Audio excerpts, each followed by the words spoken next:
وأشهد أن محمدا عبده ورسوله. قال الله تعالى في القرآن الكريم: يا أيها الذين آمنوا اتقوا الله حق تقاته ولا تموتن إلا وأنتم مسلمون. وقال الله أيضا في آية أخرى: يا أيها الذين آمنوا اتقوا الله وقولوا قولا سديدا يصلح لكم أعمالكم ويغفر لكم ذنوبكم ومن يطع الله ورسوله فقد فاز فوزا عظيما. أما بعد، فإن أصدق الحديث كتاب الله، وخير الهدى هدى محمد صلى الله عليه وسلم، وشر الأمور محدثاتها، وكل محدثة بدعة، وكل بدعة ضلالة، وكل ضلالة في النار. أعزني الله وإياكم من الضلالة والنار. Masyarakat muslimin yang kami cintai karena Allah Azza wa Jalla. Pertama, kita sampaikan puja dan puji syukur kepada Allah Azza wa Jalla atas banyak hikmatnya, rahmatnya, karunia-Nya kita dapat berkumpul di hari yang berbahagia dalam rangka melaksanakan sholat Id. Allah Azza wa Jalla juga mengatakan dalam surah Al-Baqarah, wa litukmilul iddah, dan kalau telah selesai 30 hari, 39 hari, telah usai dari bulan Ramadan, lalu tukabirullah ala ma hadakum, maka bertakbirlah kepada Allah Azza wa Jalla. Allahu Akbar, Allahu Akbar, Allahu Akbar, la ilaha illallah, Allahu Akbar. Jamaah cintai kepada Allah Azza wa Jalla, tidak lupa salawat serta salam kepada Nabi Muhammad sallallahu alaihi wasallam, para sahabatnya, keluarganya, hingga kita umatnya yang berada di atas tuntunan sunnahnya, berada di atas Al-Quran, insya Allah pada keselamatan yang banyak.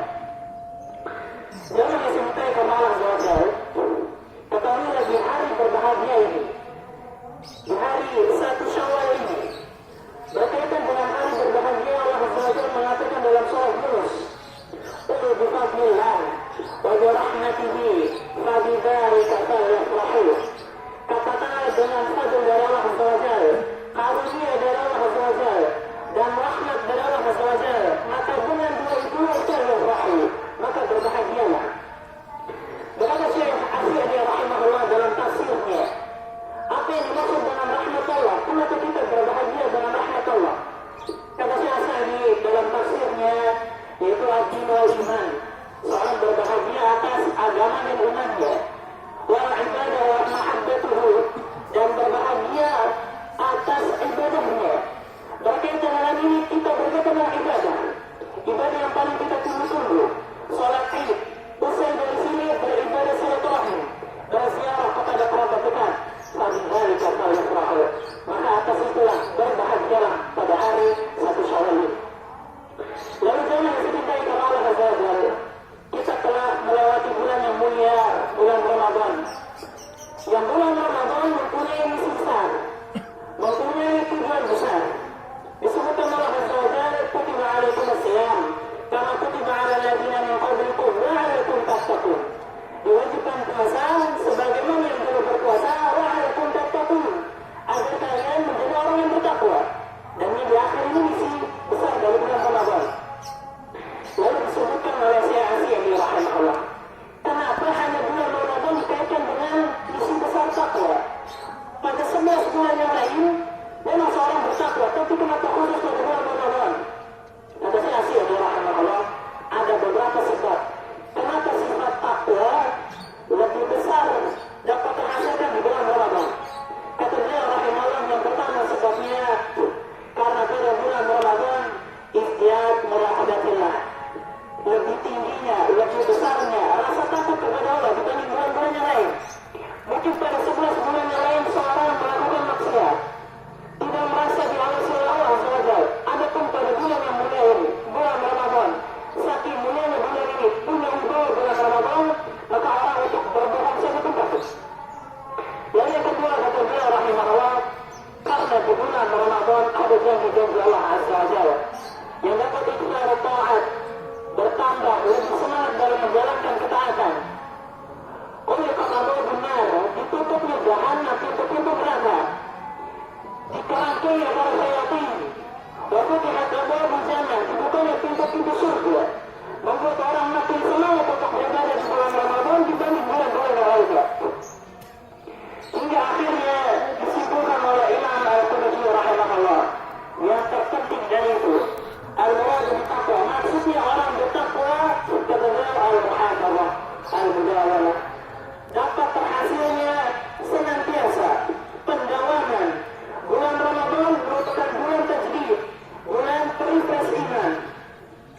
sebagaimana kita lihat dalam indahnya syariat Islam. Syariat Islam jamaah dicintai oleh Allah Ta'ala, dia tidak hanya mengatur zahir seseorang, juga mengatur hati-hati seseorang. Sebagaimana di Islam diatur hartanya manusia agar tidak miskin, agar bisa mengganti nasibnya, ada 3 syariat. Ada zakat mal, zakat fitri, dan Idul Adha.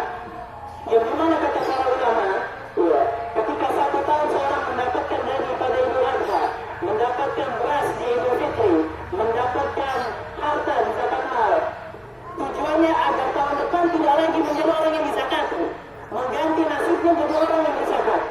Lihat bagaimana Islam mengatur hartanya kaum muslimin. Jadi mustahil seorang itu miskin.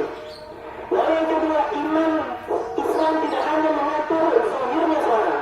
Islam juga mengatur bagaimana hati-hati manusia. Iman manusia dapat terjaga terus. 11 bulan orang lalai, tapi datang waktu mas bulan Ramadan, bulan untuk merefresh iman. Datang janji-janji Allah Azza wa Jalla. Maka luar biasa betapa bagusnya syariat Islam. Lalu zaman kita yang Allah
tapi dikejar lagi dengan orang yang berjalan kaki. Maksudnya apa? Benar-benar jangan sampai kabur. Benar-benar 1% jangan masuk surganya Allah Azza wa Jalla. Walau tetapi syaitan yang sebelahnya, wasyarikum fil amwal. Ganggulah dengan harta-hartamu, ganggulah mereka dengan riba-ribamu, ganggulah mereka dengan harta-harta syubhatmu, korupsimu, suapan-suapanmu, wal aulad, dan anak-anakmu. Jadikan anak-anak mereka pengantar menuju neraka. Bagaimana kata para ulama? Ada tarbiyah, tidak mendidik anak dengan benar, dibiarkan tidak menutup aurat, dibiarkan tidak sholat 5 waktu, dibiarkan tidak belajar agama. Tidak kata para ulama, dia masuk neraka karena sebab anaknya. Wa'idhum, lalu kasihlah mereka janji-janji manis. Apa janji-janji manis? Dibuat bahwasanya taubat itu masih lama. Hidupmu masih lama, 50 tahun lagi. Kamu masih muda, 17 tahun, 18 tahun, mati masih lama. Itulah takut-takut para syaitan. Lalu disebutkan lagi, syaitan benar-benar ingin mengepung manusia pada perang ini agar tidak ada 1% pun masuk ke surganya Allah Azza wa Jalla. Apa kata syaitan? Malah hatian namun. Tadi sudah disebutkan 2 pasukan dikerahkan. Akan kami datangkan membaik aidihim, dari depan kami kepung, wa min khalfihim, dari belakang kami kepung juga, wa an aymanihim, dari kanan manusia, wa an syamalihim, dari kiri manusia, dari kirinya manusia. Bahkan disebutkan dalam hadis inna syaitan yajri minal insan najran, bahkan sampai menusuk ke darah-darahnya manusia. Ketika ada sesuatu dikepung dari depan, maksudnya bah usyakiku akhiratamun, kami bikin dia lagi terhadap akhirat. Taubatnya masih lama, maksiat saja dulu. Wamin khalfi, dari belakang, maksudnya apa? Dikepung dari belakang. Orang ibrahim dunia, kami bikin dunia ini kena, kami bikin dunia ini tidak usah ibadah. Taubatnya nanti belakangan, hingga akhirnya mati tidak siap bertemu Allah Azza wa Jalla. Wa'an aymanihim, dari kanannya. Apa dari kanannya kata Ibnu Abbas? Asbah alaihim, kita bikin syubhat. Orang yang baik dia jelek, yang jelek dilihat baik. Orang sholat ke masjid dilihat jelek, orang buka aurat dikira bagus. Wa'an syamalihim, lalu dari kirinya, apa dari kirinya?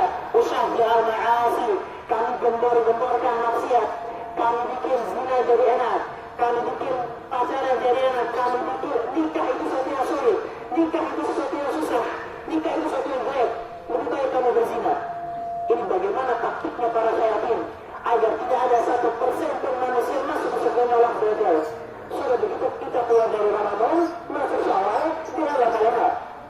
Adapun syaitan keluar dengan tentara-tentara terbaiknya. Kita keluar di pur selama sebulan, kita selama sebulan, kita keluar Syawal semakin lalai. Maka itu menjadi firman para jamaah yang cintai karena Allah Azza wa Jalla. Lalu kata Allah Azza wa Jalla, siapa yang tidak bisa keluar para syaitan? Kata Allah yang pertama, tipsnya dari Allah Azza wa Jalla, pegang kunci dari Allah Azza wa Jalla agar kita masuk selamat ke surga Allah Azza wa Jalla, dapat buat dari gempuran para setan dan taktik-taktiknya. Yang pertama, illa ibadaka minhumul mukhlasin, kecuali orang-orang yang ikhlas beribadah kepada Allah Azza wa Jalla. Berbicara ikhlas berarti tidak. Ketika dia ibadah ikhlas dan mengikuti tuntunan Nabi sallallahu alaihi wasallam. Yang kedua kata Allah Azza wa Jalla, walladzina jahadu fina lanahdiyannahum subulana, orang yang berjihad dengan kuat akan kami beri hidayah.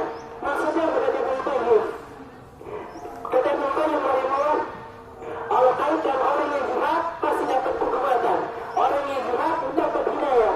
Maksudnya apa? Akmalun nasi hidayatan a'zamuhum, akmalun nasi hidayatan a'zamuhum jihadan. Orang yang paling besar jihadnya, paling besar maksain diri buat salat, paling besar maksain diri untuk memakai jihad, paling besar untuk taat memaksakan diri, maka paling besar kekuatan dari Allah Azza wa Jalla, paling besar dikasih hidayah. Maka itu dari kaidah oleh para ulama bahwasanya hidayah dijihadkan, dijemput, bukan ditunggu. Lalu yang ketiga, tentang sebagai kerana jaga bagaimana kita menangkal para syaitan. Yang ketiga disebutkan dalam surah Al-Maidah, ketika Nabi Musa menyuruh anak buahnya masuk kepada Palestina, membebaskan bumi Palestina, apa kata para anak buahnya? Inna fiha qauman jabbarin. Di sana itu di Palestina dijaga oleh orang yang besar, lebih sangar daripada kami, lebih canggih daripada kami, lebih banyak daripada kami. Apa kata Nabi Musa? Apa kata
jemaah yang saya cintai karena Allah SWT.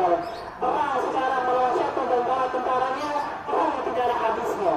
Syawal ada tentara dia, tapi perang belum selesai. Kita masih punya musuh abadi dari zaman Nabi Adam sampai akhirat. Kalau kita bertanya Ustaz, kapan kita berhenti? Kapan kita selesai? Saya capek fitnah wanita, fitnah dunia, saya capek sholat, saya capek puasa, capek ibadah. Ditanyakan ya suruh kepada Imam Ahmad, sudah Imam Ahmad, ya Imam, kita ini muridnya, capek belajar terus, sudah belajar sholat tahajud lagi, bangun malam lagi, banyak fitnah wanita kita lawan lagi. Maka kata Imam Ahmad, apa kata mereka, mata arwah, kapan istirahat Imam? Kata Imam Ahmad, arwah, yang namanya istirahat yang hakiki, selesai dari jimat melawan setan dan bala tentaranya, arwah indah awal wad'in qadamin fil jannah. Kalau kamu sudah menapak kakimu di surga Allah, itu namanya istirahat. Adapun dunia, tempatnya untuk berjihad. Berjihad tidak ada satu detik pun lepas dari syaitan. Apa kata Imam Ahmad? As-safar qarib, wat-tariq at-tawil, waz-zad qalil. Safar itu dikit. Safar dari kita dunia menuju mati kecil, sebentar. Wat-tariq at-tawil, adapun jalan dari azab kubur ke surga neraka nyawa itu perjalanan yang lama. Waz-zad qalil, adapun bekal kita sedikit. Maka fikir yang indah dalam kehidupan. Seorang belum pasti surganya bagaimana, tapi seorang sudah dipastikan rezekinya oleh Allah Azza wa Jalla. Maka fokuskan bagaimana kita masuk surga Allah Azza. Adapun masalah rezeki kita tidak akan mati kecuali rezekinya sudah dapat semua. Lalu jangan sampai karena Allah Azza wa Jalla. Hendaknya kita bersabar. Lalu ada ayat hiburan dari Allah Azza wa Jalla bagi mereka yang sakit terhadap dunia dan gangguan para syaitan. Apa kata Allah Azza wa Jalla? Fasbir li hukmi rabbik. Wahai hambaku, sabar kamu capek. Bersabarlah di atas ketaatan kepadaku. Walau tuti' minhum athiman aw kafira. Orang-orang yang berdosa, sibuk dengan maksiatnya, sibuk dengan mabuk-mabukannya, tidak usah dituruti. Bersabarlah. Lalu lanjutannya di surat Al-Qur'an kata Allah Azza inni jazaituhum al-yawma bima sabaru. Wahai hambaku, berbahagialah kamu karena sudah sabar melawan maksiat di dunia, bersabar berjihad melawan setan di dunia, sesungguhnya aku berikan kamu surga yang tidak ada harganya sekali. Apa kata Allah? Wa annahum humul faizun. Itulah orang-orang yang menang. Itulah orang-orang yang telah beristirahat, mereka yang masuk ke surganya Allah Azza wa Jalla. Maka terakhir jangan menciptakan Allah Ta'ala. Pesan khususnya bagi diri saya pribadi, juga bagi para jamaah. Seorang di dunia ya kita capek, tapi seorang capek di dunia terserah. Yang memilih capek di atas taat, capek di atas agama, apa capek di atas maksiat. Orang yang maksiat mereka capek. Mereka membal, mereka mabuk-mabuk, membuka auratnya, tidak sholat lima waktu, mereka capek. Mereka mabuk, mereka capek. Capek mereka di atas maksiat. Mereka mendapatkan nikmat maksiat, tapi tidak mendapatkan nikmat iman. Adapun capek kita capek di atas taat. Kita menghindari riba, menghindari zina, sholat tepat waktu kepada masjid, beribadah kepada Allah Azza wa Jalla. Kita juga capek. Semuanya capek, ujungnya berbeda. Mereka yang capek di atas ketaatan, ujungnya disebutnya Allah Azza wa Jalla. Capeknya terbayar. Adapun mereka yang capek di barnya, capek dengan pacarnya, capek dengan maksiatnya, sudah capek di dunia, di akhir pun diazab oleh Allah Azza wa Jalla. Kita semua capek jemaah, tapi kita memilih capek kita di atas ketaatan atau capek kita di atas kemaksiatan. Demikian khutbah yang singkat ini, semoga dapat bermanfaat. Taqabbalallahu minna wa minkum siyamana wa siyamakum wa sa'ira wa amal. Semoga Allah menerima seluruh amalan kita semua. Allahumma ighfir lil muslimina wal muslimat wal ahya'i minhum wal amwat innahu sami'un qaribun mujibud da'wat. Rabbana la tuzigh qulubana ba'da idh hadaytana wa hab lana min ladunka rahmah innaka antal wahhab. Allahumma inna nas'aluka al-huda wat-tuqa wal-'afafa wal-ghina. Allahumma ya muqallibal qulub thabbit qulubana 'ala dinik. Allahumma ya musarrifal qulub sarrif qulubana 'ala ta'atik. Allahumma 'izz al-islam wal-muslimin. Allahumma ansur ikhwanana al-muslimin wal-mustad'afin fi Palestin wa fi Indonesia wa fi kulli zaman wa fi kulli makan. ودمر أعداءك الدين ودمر أعداءك الدين. اللهم اجعل هذا بلاد بلادنا بلاد إندونيسيا بلادا مطمئنة وأهله من الموحدين وأهله من المتقين وأهله إلى السنة وإلى القرآن متمسكين. ربنا آتنا في الدنيا حسنة وفي الآخرة حسنة وقنا عذاب النار. وآخر دعوانا أن الحمد لله رب العالمين. السلام عليكم ورحمة الله وبركاته.